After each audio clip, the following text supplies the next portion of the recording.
The oil you cook with every day might be doing more damage than anything else in your kitchen. And no, it's not because fat is bad, but because most of the oils people are cooking with are oxidized before they even leave the factory. An oxidized fat in your body drives inflammation, disrupts your cell membranes, and contributes to insulin resistance, and in ways people never connect back to what they cooked their eggs in. So today I'm ranking the most common cooking oils from worst to best. What to throw out, what's fine in the right context, and what you should be cooking in most of the time. Now, I've been eating a high-fat diet for around 9 years, and you might think that my arteries are clogged, my cholesterol is sky high, but that's not actually the case. I shared a video a few weeks ago where I went over my full blood panel, over 70 tests. And my biological age came back 12 years younger than I actually am. The fats I cook with are a deliberate choice, and this video explains why. Let's talk about the science and why the type of fat you cook with matters more than you might think. And spoiler alert, saturated fat isn't the bad guy here. Not all fats behave the same way when they're heated. The key variable here is molecular structure, specifically how many double bonds the fat molecule contains. Polyunsaturated fats have multiple double bonds. These double bonds are chemically unstable and react easily with oxygen, a process called oxidation. When polyunsaturated fats oxidize, they produce compounds that are inflammatory, that damage cell membranes, and directly harm metabolic health. The problem with seed oils is that they're primarily polyunsaturated fat. And here's something that puts that into perspective. Try squeezing the fat out of a corn kernel or a soybean. I'm gonna bet that you can't, because there's basically only trace amounts of fat there for you to extract. Getting oil out of these plants requires industrial processing, high heat, chemical solvents, deodorising, bleaching. That process oxidizes the oil before it even reaches the bottle. The reason that most seed oils have no taste, no smell, is because those characteristics have been stripped to hide the fact that these oils are already rancid. Monounsaturated fats have one double bond, more stable than polyunsaturated, but still capable of oxidizing at higher temperatures. If you try to squeeze an olive, the fat will come out. There's more fat to access here, and it requires less processing. Saturated fats have no double bonds. They are the most chemically stable and the most resistant to oxidation at high heat. And despite decades of advice to the contrary, the evidence does not support the idea that saturated fat is bad for your heart or your cholesterol when consumed in the context of a whole food diet. So with that in mind, let's get into the ranking so you can put this into perspective. And let's start with the worst, the oils you should avoid as much as possible. Starting off strong with canola oil. This is one of the most consumed oils in the world, and also one of the most problematic. Canola oil comes from a plant called rapeseed. It's high in polyunsaturated fat and requires significant industrial processing to produce. And yes, you heard that right, the plant is called rapeseed. So it's no surprise that they rebranded to canola oil to make it sound a little bit more appealing. But beyond that, canola oil also contains a type of acid which has raised health concerns in research. And the high temperature processing it undergoes produces trans fat, even when the label says zero trans fat, because regulations allow rounding down below a certain threshold. You heard that right. Canola oil contains trans fat, even if it says zero on the label. But unfortunately, because it's cheap, it's used in almost every processed food, every restaurant fryer, and most commercial grade cooking sprays. So you want to minimize it whenever you can. Do not use it at home when you're cooking. Next up is soybean oil, the most widely consumed oil globally. It is extremely high in omega-6 polyunsaturated fat, specifically linoleic acid. The ratio of omega-6 to omega-3 fatty acids in modern diets is already extremely skewed, and soybean oil is one of the biggest contributors. Chronic excess omega-6 relative to omega-3 drives systemic inflammation. And again, soybean oil oxidizes easily, and it requires a lot of processing to extract. And then we have rice bran oil, which is one that's often marketed as good for high heat cooking. We're told it has a high smoke point, but there's more to the story than that. Smoke point and oxidation point are not the same thing.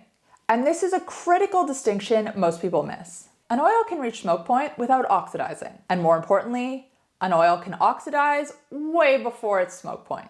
Rice bran oil has a relatively high polyunsaturated fat content, which means it's oxidizing at cooking temperatures even when it isn't visibly smoking. The smoke point marketing is extremely misleading. And then we have corn oil, another one that's very high in polyunsaturated fat, and specifically omega-6s. So same issue here as with soybean and canola. The corn kernel contains almost no fat naturally. The processing required to produce this oil at scale is extensive, and the resulting production is chemically unstable. Now there are a few more oils that fall into this vegetable seed oil category. I'll put them on the screen now. All of these are not great for the same reasons. So let's move into some that are okay if you use them in the right way. Specifically if you use them at room temp so you don't heat them at all, or if you use them for low heat cooking. The first is extra virgin olive oil. This is predominantly monounsaturated fat, specifically oleic acid, which is significantly more stable than polyunsaturated fat. And the extra virgin is important here. It means it's cold pressed without any chemical solvents. So the oil retains its natural antioxidants, which provides some protection against oxidation. It's excellent for dressings, low heat cooking, drizzling over finished dishes. It's fine at moderate temperatures, but do not use it for high heat cooking. It will oxidize before it smokes, which is the rice bran oil issue in reverse. So if you're cooking at high heat, use a different oil. We'll get to that in a bit. Next is avocado oil, and this one might surprise people. It's also predominantly monounsaturated and has a higher natural smoke point than olive oil. Again, it's often recommended for high heat cooking for this reason, but the same caveat applies. Smoke point is not oxidation point. Cold pressed avocado oil at moderate temperatures is fine. Refined avocado oil at high temperatures is more stable than olive oil, but it's not as stable as saturated fat. Use it at medium temps, not for searing or deep frying. And then we have grass-fed butter, which is mostly saturated fat with a bit of monounsaturated. It's more stable than olive and avocado oil at higher temperatures. However, the milk solids in butter can burn at high heat, which is why clarified butter, aka ghee, is preferred for higher temperature cooking. Good flavor, good stability, widely available, tastes delicious.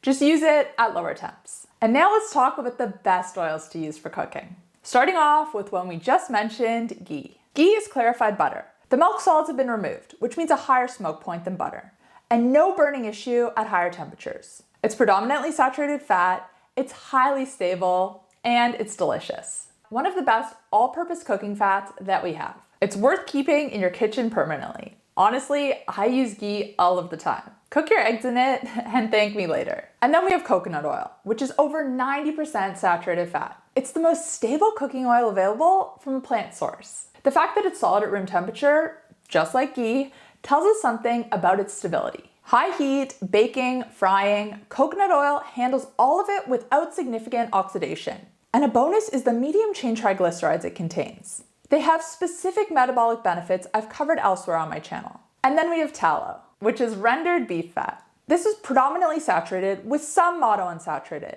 It's extremely stable at high heat. And it's actually what most fast food was cooked in before the switch to vegetable oil was made. A switch that was driven by lobbying and flawed nutritional science, not evidence. Tallow gives you a stable cooking fat, excellent flavor, and no oxidation concerns at high heat. And speaking of quality animal protein, if you're making the switch to better quality cooking fats, it makes sense to think about the quality of what you're cooking too. And that's why I use Butcher-Crowd. Butcher-Crowd delivers premium quality meat directly to your door. Grass-fed, pasture-raised, no compromises on sourcing. Now this one is for my Australian audience only. Butcher-Crowd is an Australian company and they don't ship internationally. But if you're in Australia and you want quality meat without having to think about it, the link will be in the description box down below. And make sure to use code HCK15 at checkout to save you some money on your first order. So here's the simple version. If your cooking oil required a factory to make it, canola, soybean, rice bran, avoid it as much as possible. Here and there, if you're eating out, sometimes it's impossible to avoid, and that's okay. What matters is what you do the majority of the time, not the minority. So don't hyperfixate on this. I know some people will try to avoid it at all costs, and what ends up happening is when they eat out or they're not eating at home, they're eating out of friends, they get super stressed out. That's not the solution. Like I said, what matters is the majority of the time, not the minority. But you want to avoid these oils as much as possible because they're oxidized before you buy them. They drive inflammation, and they're in almost everything processed. So read your ingredient labels and try to cut out anything that contains them as much as possible. If it comes from an animal or a plant that you can squeeze and get the fat out yourself, that's going to be what you want to choose. Tallow, ghee, coconut oil, butter, cold-pressed olive oil, cold-pressed avocado oil. These are your best options. Don't fear saturated fat. It's the one you want to be using for high temperature cooking. And one last note on saturated fat, because this is something that I'm asked about often. The idea that saturated fat causes heart disease and raises bad cholesterol has been significantly challenged by the research over the last 2 decades. The relationship between dietary saturated fat and cardiovascular risk is far more nuanced than the advice people grew up with. And as I mentioned earlier in this video, I shared my blood panel results after eating a high-fat diet, mainly saturated fat, for 9 years in a previous video. And the results are not what they should have been if you believe that saturated fat is bad. I'll link that video on the screen now if you want to check it out next. But I want to hear from you guys. Let me know in the comments down below, what fat do you cook with? What is your go-to cooking oil? And if you're in Australia and looking for a place to buy high-quality meat and seafood all in one place, remember to check out Butchercraft. That link will be in the description box down below.